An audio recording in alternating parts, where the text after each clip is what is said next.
আচ্ছা, একটা ফাইনাল প্রশ্ন, এটা ব্যক্তিগত, আমি জানি না এভাবে করাটা ঠিক হচ্ছে কিনা, বাট তারপরেও করি আর কি। ধরেন আপনার শ্বশুর একজন অত্যন্ত সম্মানিত এবং গুরুত্বপূর্ণ বাংলাদেশের রাজনৈতিক ব্যক্তিত্ব, এবং এটা হতেই পারে যে ওনার কোনো মতামতের সাথে বা ওনার দলের কোনো মতের সাথে আপনার মত মিলল না, আপনি এই সিচুয়েশনটাকে কিভাবে ট্যাকেল করেন? আমি ওনার সাথে, আপনি এটা শুনলে খুব আশ্চর্য হবেন, ওনার যে পলিটিক্স এই ব্যাপারে আমি কোনোদিন কোনো কথা বলি না। ওনার দলের, আমি এখন পর্যন্ত বিএনপির যে রাজনীতি অর্থাৎ ইন্টারনাল রাজনীতি, এটা নিয়ে আমি কোনো কমেন্ট করি না। না, কমেন্ট করলেন না, কিন্তু বিএনপি তো একটা স্টেটমেন্ট দিল বা আপনার শ্বশুর একটা কথা বললেন যেটাকে আপনি এগ্রি করছেন না বা আপনার মতামতের কমপ্লিটলি এটার অপোজিট, আপনি এটাকে কিভাবে তাহলে প্রেজেন্ট, আপনি এটা নিয়ে কিছু লেখেন না, ইগনোর করেন? আমি ফ্র্যাঙ্কলি বলি তাকে না, উনাকে বললেন, কিন্তু আপনি পাবলিকলি কি বলেন? আপনার পাবলিক রিঅ্যাকশনটা আমি জানতে চাচ্ছি। পাবলিক রিঅ্যাকশন করি না, আমি very private man. Private man এই সেন্সে যে আমি খুব কিছু ওল্ড ওয়ার্ল্ড ভ্যালুজ নিয়ে বিশ্বাস করি। ধরা যাক আপনার সাথে আমার বন্ধুতা আছে, আমি কিন্তু আরেকজনকে গিয়ে আপনার সম্বন্ধে আপনার কোনো দুর্বল মুহূর্তের কথা আমি কোনোদিন আরেকজনকে বলবো না। এটা হচ্ছে গিয়ে আমার ওল্ড ওয়ার্ল্ড ভ্যালুজ। আমার কাছে অনেক মানুষ অনেক কথা বলে, হ্যাঁ, এবং এর মধ্যে কোনো আওয়ামী লীগের লোকজন আছে, আমি ওই ট্রাস্ট কোনোদিন ব্রেক করি না। হ্যাঁ, যে আমার আলমগীর সাহেব একজন খুবই গুরুত্বপূর্ণ মানুষ এবং উনি একজন আসলেই সম্মানিত মানুষ এবং সম্মান পাওয়ার মতন মানুষ। এই কারণে না যে উনি একজন উচ্চ পদে আছেন, আমি ওইভাবে কোনো মানুষকে কোনোদিন বিচার করি না। যে আমি দেখি যে ওনার হিউম্যান ভ্যালুস কিরকম, ইজ এ ভেরি, আমি বলবো যে ওনার হিউম্যান ভ্যালুস খুবই উচ্চ মর্যাদার মানুষ।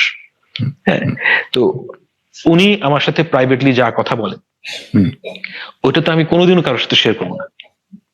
না, আমি প্রাইভেটলি না, ধরেন উনি পাবলিকলি একটা স্টেটমেন্ট দিলেন যেটা আপনি পাবলিকলি এটাকে কখনো অপোজ করবেন কিনা, যদি মনে হয় যে এটা ঠিক বলেননি তিনি? It depends, it depends. করতে পারেন?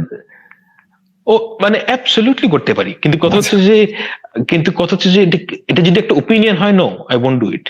কিন্তু উনি যদি, ইফ দিস ইজ, দেখেন আপনার ওপিনিয়ন আমি কিন্তু খুব কম রিয়াক্ট করি। এমনকি মানে অনেকেই মনে করেন যে আমি অ্যাক্টিভিস্ট, এই কারণে হাসিনাকে আমার সহ্য হতো না। I would be very frank with you, যে হাসিনা এবং শেখ মুজিব এই দুজন মানুষকে আমার সহ্য হয় না, because they represent the worst of us. হ্যাঁ, কিন্তু আমি ব্যক্তিগতভাবে এই যে খোঁচাখুচি করার মানুষ না। তা আমি যে কোনো মানুষের ওপিনিয়ন খুব শ্রদ্ধা করি এবং আমি মানে ওনার যে ওপিনিয়ন সেটা আমার সাথে বহু জায়গায় একমত না। হ্যাঁ, কিন্তু আমার এটা নিয়ে কোনো আপত্তি নাই, মানে ইকুয়ালিটির প্রসঙ্গে ওনার যে আইডিয়া এবং আমার যে আইডিয়া সেটা একরকম না। হ্যাঁ, দ্যাটস ফাইন। আচ্ছা, ফাইনালি আমি আরেকটা, আমার নিজের একটা প্রবলেম আর কি, মানে এইটা প্রবলেমটা হয়তো আপনি পড়েন না। একটা হচ্ছে যে আমি যেহেতু ছাত্র রাজনীতি করে এসেছি এবং 90-এর মুভমেন্ট করে এসেছি, আমরা তো আমাদের ছাত্র সংগ্রাম পরিষদ ছিল, সর্বদলীয় ছাত্র ঐক্য ছিল, এবং আমরা তো একসাথে মুভমেন্ট করেছি, মানে বিএনপি, ছাত্রদল, ছাত্রলীগ, আওয়ামী লীগ, একসাথেই তো আমরা মুভমেন্টটা করেছি। তো সেই সময়ের রাজনৈতিক কিছু বন্ধু আছে, ধরেন আওয়ামী লীগের মধ্যেও আমার ছিল, এখন হয়তো যোগাযোগ নাই। তারপরে আওয়ামী লীগের আমরা অপোজিশন হিসেবে ইমার্জ করলাম। আমরা যে জেনারেশনের লোক, সেই জেনারেশনের একটা ভ্যালুস ছিল যে অনারেবল অপোনেন্ট, মানে কনসেপ্ট। আওয়ামী লীগের মধ্যে অনার করার মতো এরকম কাউকে পান যাকে আপনি অপোনেন্ট হিসেবে পেলে স্বস্তি পেতেন? এখন আর নাই, একটা ফর ভেরি স্পেসিফিক রিজন। আমি পার্টিকুলারলি মনে করি যে 2013 সাল পর্যন্ত আওয়ামী লীগের যে ডিফেন্সিবল পজিশনে ছিল, রাইট? 2013 পর আওয়ামী লীগ ইনডিফেন্সিবল পজিশনে, মোরালি ইনডিফেন্সিবল পজিশনে চলে গিয়েছে। এখন এই ইনডিফেন্সিবল পজিশনে গিয়ে আমার পরিচিত এমন আওয়ামী লীগ থাকতে পারে, দেখেন মানুষের 7টা আঙ্গুল থাকতে পারে, মানে আমি তো দেখি নাই, কিন্তু আমি বিশ্বাস করি 7টা আঙ্গুল আলা লোক পৃথিবীতে থাকতে পারে, 8টা আঙ্গুল আলা লোক থাকতে পারে। তো একজন সভ্য ভদ্র আওয়ামী লীগ থাকতেও পারে, আমি এটা সম্ভাবনাকে উড়িয়ে দিই না। হ্যাঁ, কিন্তু আমি এরকম পাইনি মানে যারা 2013-14 সালের পর আওয়ামী লীগকে ডিজোন করেছে, কারণ দেখেন, ডেমোক্রেসি আর আওয়ামী লীগ একসাথে চলে না। না, আপনি একই সাথে ভোট রিগিং করবেন এবং একই সাথে, এবং এই কাজটা যদি বিএনপি করে, আমি একই কথাই বিএনপির ক্ষেত্রে বলবো। হ্যাঁ, যে দেখেন, বাংলাদেশের এতটুকু আমি বুঝি যে সব পলিটিক্যাল পার্টিতে চোর বাটপার গুলো থাকবে, এগুলা হচ্ছে গিয়ে মানে বাংলাদেশের রিয়ালিটি। আমি এটার সাথে কম্প্রোমাইজ করতে রাজি আছি, হ্যাঁ, যে এটা আপনি এড়িয়ে যেতে পারবেন না। কিন্তু আমি এই জিনিসটা কিন্তু আমার মাথায় প্রায় আসে, যে ধরা যাক যে বিএনপি ক্ষমতায় আসলো, বা বিএনপির একটা মানে অপোনেন্ট হিসেবে, পলিটিক্যাল অপোনেন্ট হিসেবে একটা রোল প্লে করতে হলো, তখন কিন্তু বিএনপিতে অনারেবল অপোনেন্ট পাবো, অনেকেই পাবো যাদের সাথে এনগেজ হয়ে যাদের করা যাবে। আমি নাম ধরেই বলতে পারি, ধরেন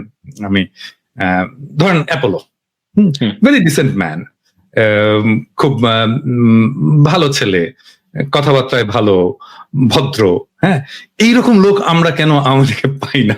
এটাই হচ্ছে আমার প্রশ্ন। মানে কি, Awami League has transformed into a tribe.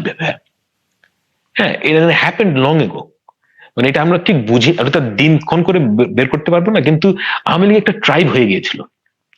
ট্রাইবের মানুষের সাথে আপনি সবসময় মানে জন্তু টাইপ আচরণ এক্সপেক্ট করেন, মানে সবসময় একাত্ম হয়ে থাকবে, এবং তাদের নিজেদের মধ্যে হয়তো কিছু হিউম্যান ভ্যালুস তারা দেখাবেন, কিন্তু যারা তাদের এই মতামতের বাইরে, তাদেরকে তারা সবসময় ডিসক্রেডিট করার চেষ্টা করবে, তাদের সাথে শত্রুতায় যাবে। It's a very bizarre thing. আমি মানে দেখছিলাম যে আমাদের ক্যানবেরাতে একজন ছাত্রলীগের নেতা আছেন, তো উনি মাঝে সাথে আমাকে নিয়ে ফেসবুকে গালিগালাজ না হলেও খুবই আপত্তিকর কথা বলতো। হ্যাঁ, দ্যাটস ফাইন। মানে আগে বলতেন না, মানে এই 5ই আগস্টের পর বলা শুরু করেছেন। না, আমি না ভাবছিলাম যে এই মানুষটার সাথে কিন্তু আমি গত 10 বছর ধরে চিনি, এবং আমার কাছে কখনো মনে হয় নাই যে আমি তার সাথে কোনোদিনও কোনো খারাপ ব্যবহার করেছি। কিন্তু তাদের যে ওয়ে অফ থিঙ্কিং, সেখানে হচ্ছে গিয়ে আপনি যদি ওই শেখ মুজিবের প্রেমেসি বিশ্বাস না করেন, কিংবা এই সমস্ত ননসেন্স যেগুলো আছে আওয়ামী লীগের মানুষদের, এগুলো ননসেন্স যদি বিশ্বাস না করেন, সাথে সাথে আপনি একটা খারাপ মানুষ হয়ে যাবেন। তো এটা তো একটা ট্রাইবাল মানুষের লক্ষণ। এবং এই সমস্ত মানুষের সাথে আপনি সভ্য আচরণ করে, মানে কি, ডিসএনগেজ করাটা হচ্ছে কি smart thing. I just disengage, কিন্তু আমি কোনো গালিগালাজ কিছুই করি না। I just get disengaged. এর চেয়ে বেশি কিছু আপনি করতে পারবেন না। মানে আমার ওই ইমোশনাল ইনভলভমেন্ট নাই তার সাথে, কিংবা আমি মানে এর চেয়ে মানে আমি তাকে নসিহা করবো, নো, আমার সময় মূল্য আছে, তো আমি ওগুলোতে যাই না। কিন্তু ইউর রাইট, যে যারা ফান্ডামেন্টাল হিউম্যান ভ্যালুজে বিশ্বাস করে না, তাদের সাথে আপনি কি হয়ে যাবেন? মানে আমি মানে বুঝি না যে তাদের সাথে আপনি কিভাবে নর্মাল হিউম্যানের ডিলিংসে যাবেন। এইটা আমি তো মানে সবসময় আশা করি যে বেয়ার মিনিমাম, যে আমি আপনাকে একজন মানুষ হিসাবে, আপনাকে আমি অবশ্যই রেসপেক্ট করবো, আপনি আমাকে অবশ্যই রেসপেক্ট করবেন মানুষ হিসাবে, কোনো মুসলমান হিসেবে না, হিন্দু হিসেবে না, জাস্ট মানুষ হওয়ার জন্য আপনি আমাকে ফান্ডামেন্টাল যে সমস্ত ভ্যালুস, সেগুলো আমিও আপনাকে দেবো, আপনি আমাকে দেবেন। এই সমস্ত আওয়ামীদের সাথে আপনি ওই ডিলিংসে যেতেই পারবেন না।